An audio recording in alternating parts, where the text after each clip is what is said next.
Hello everyone and welcome back to my channel. My name is Terranova and today I have another build challenge, and this time I was also tagged by Momongo Gaming, just like last time. This challenge is to try to build a house in 10 minutes, and there are some rules. It has to have at least 2 floors and an actual roof this time, not like my last build. It has to have at least 2 bedrooms, a kitchen, a living room, and a downstairs and upstairs bathroom. So it has to have at least 2 bathrooms as well. So as you can see here, I am just dealing with the basic outline. I figured 2 bathrooms, 2 bedrooms, 1 on each floor, so that's kind of what I have outlined there. And instead of going upwards with this house, I decided a cute little house with a basement would be just fine. And I'm kind of just trying to make the outside look pretty.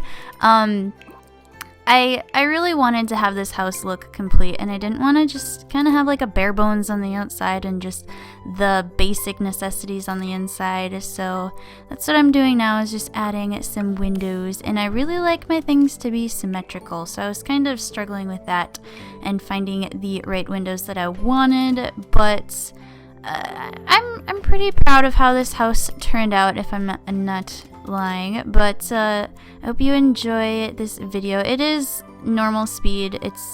I didn't want to speed it up because I wanted to make sure I had a solid 10 minutes and no one could call me out on it.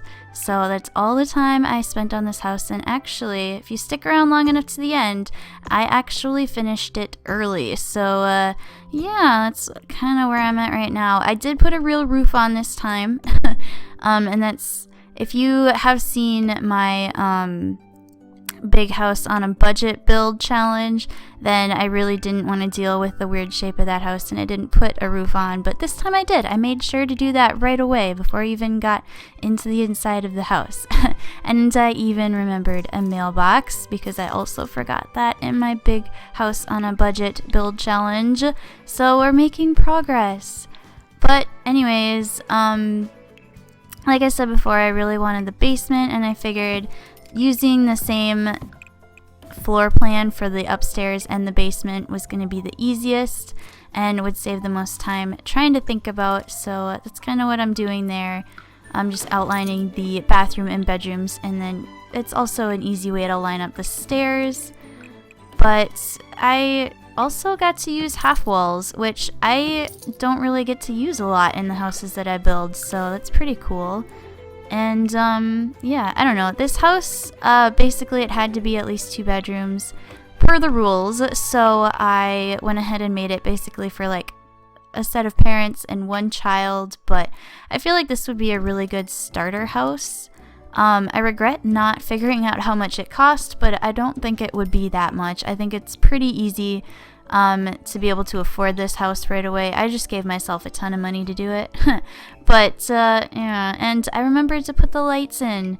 I don't know why, but when I start to build and such on my own, I always just kind of work through the dark and I forget the lights. And I figured this might make it easier for you guys watching to see it. But anyways, when I first initially started, I kind of had in mind that I would do like a bluish kind of color scheme for the house instead of my normal like neutral tan kind of scheme that I do often. And you can see that with the outside of the house I did a blue, but for the sake of time I caved in, and I finally, like, the whole basement is, you know, neutrals and tans, so oops.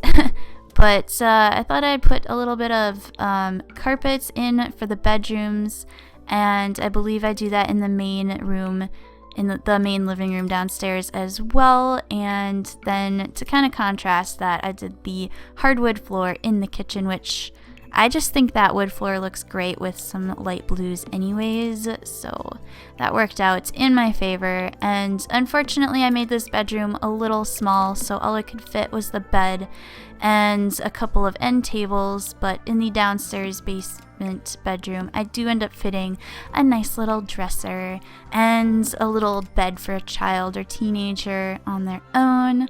And then I thought, hey, I'm doing great for time, so why not add a couple little homey details. But once again, with the bathrooms, it's just like with the floor plan of the house. I kept them pretty much exactly the same. I just thought it was easier.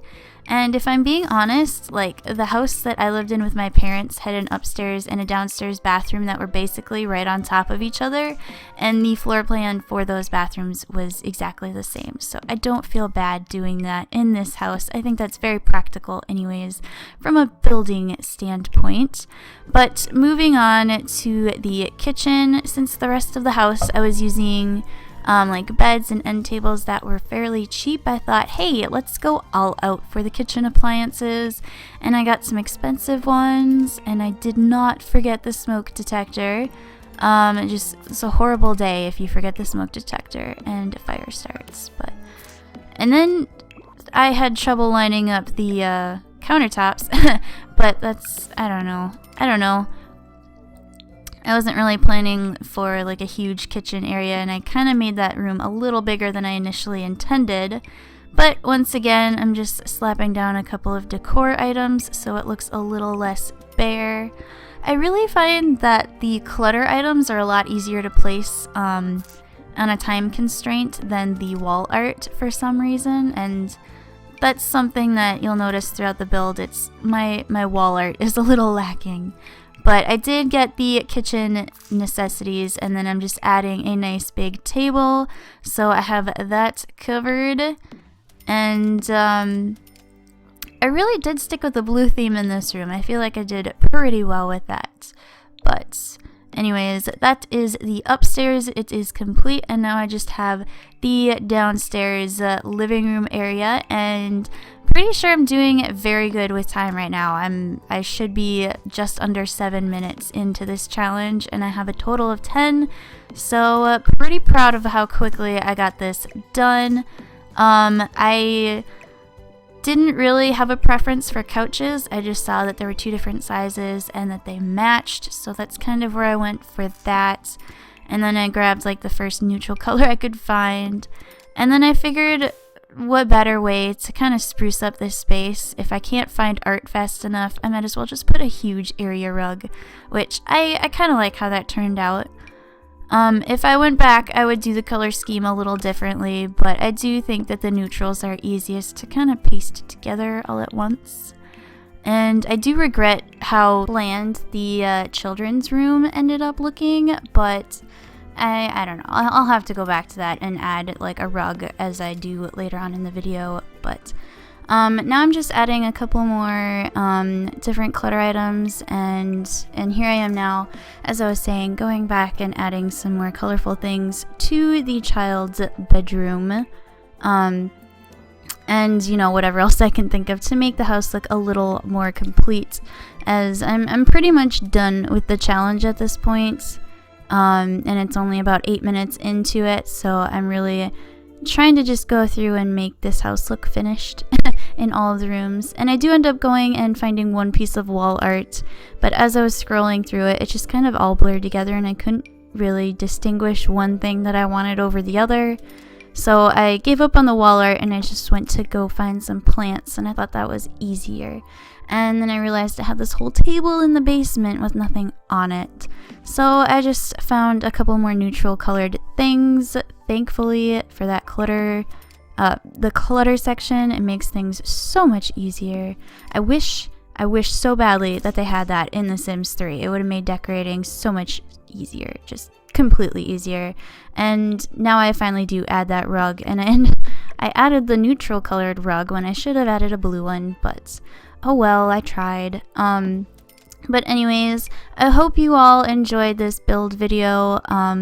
I do really enjoy these challenges, so thank you again, Mumongo Gaming. Definitely go and check out his version of this challenge, and show some support over there.